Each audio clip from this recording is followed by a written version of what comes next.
A couple of years back, there was this man who came to me. His name is Karan.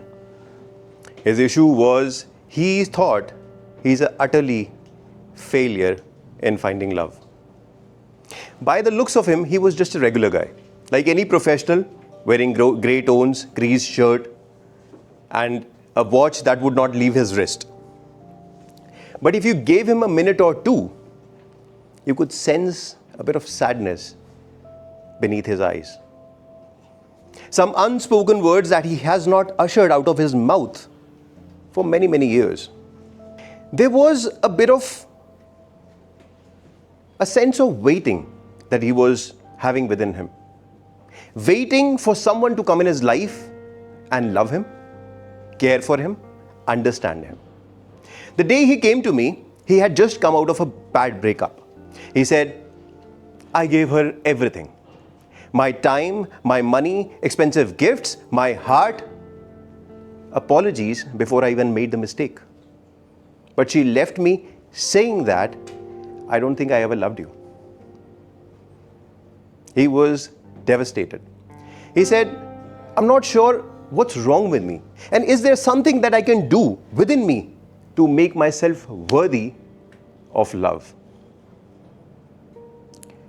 That touched me deeply. And I paused. So that day, instead of giving him a solution, instead of giving him an answer, I gave him a story. I said, look, Karan, right at the outskirts of this city, there is a forest, a dense forest. And amidst of that forest is a small, quiet house. Nobody stays there. Nobody has stayed there for many, many years. Some people consider that house as haunted. Some people call it hollow. Every now and then, a traveler would wander by. Somebody would knock, somebody would step in, but nobody would stay there.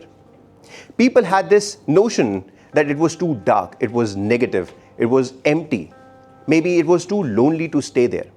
Now, for a traveler, what is needed is that they want to ensure comfort and safety before they step into that house. The house had everything. It had blankets, it had a fridge, it had kitchen, it had a fireplace, and every amenity that you can think of. Except one thing, it did not have light inside. Now, every traveler would want to have that light inside beforehand. And that house kept waiting. It kept waiting for somebody. It kept expecting somebody to be there, not expecting light to be beforehand, and become that light as they enter. And after that, I paused. I didn't say a word after that. Nor did Karan. He left that day. I did not hear from him for about a couple of weeks, maybe 3.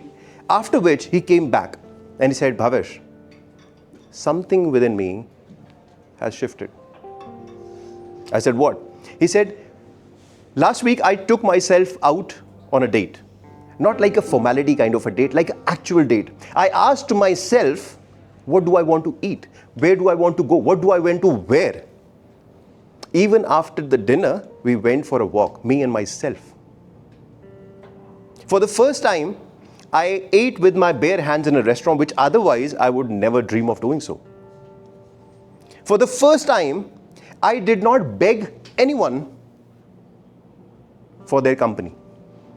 For the first time, I told myself, you don't need somebody from the outside to tell you that you're worth it. Something within him, by now, has healed. Now, we all are like that house. We keep waiting for someone to come in our lives to love us, to care for us, to hold us, understand us. And then maybe then, we would finally be able to believe that we're worth it. We clean our rooms, we fix the walls, we repaint our personalities to fit in, and hoping, praying that maybe this time they will stay. But nobody wants to stay in a house that is not lit from the inside. Now, it's not your fault, by the way. It's not your fault. Nobody ever taught you that you can stay with yourself, sit in silence and not flinch. Maybe nobody taught you that your own company is not a punishment. Maybe you were taught that love is to be earned. And in order to earn that love, you need to bend, you need to break, and you need to give. But love is not to be given. Love is not to be earned. It is to be remembered. And the best place to remember this is within. Let me ask you this question. Amongst all of you, how many of you have stood in front of a mirror and looked at yourself, not as how you look, but who is standing there after all those experiences, after all those aches and pains that you have suffered? Who is standing there? How many amongst you have sat with your scars and not tried to hide them? How many amongst you have given yourself that love and care that you expect someone from the outside to give you? I bet not many. Because if you did,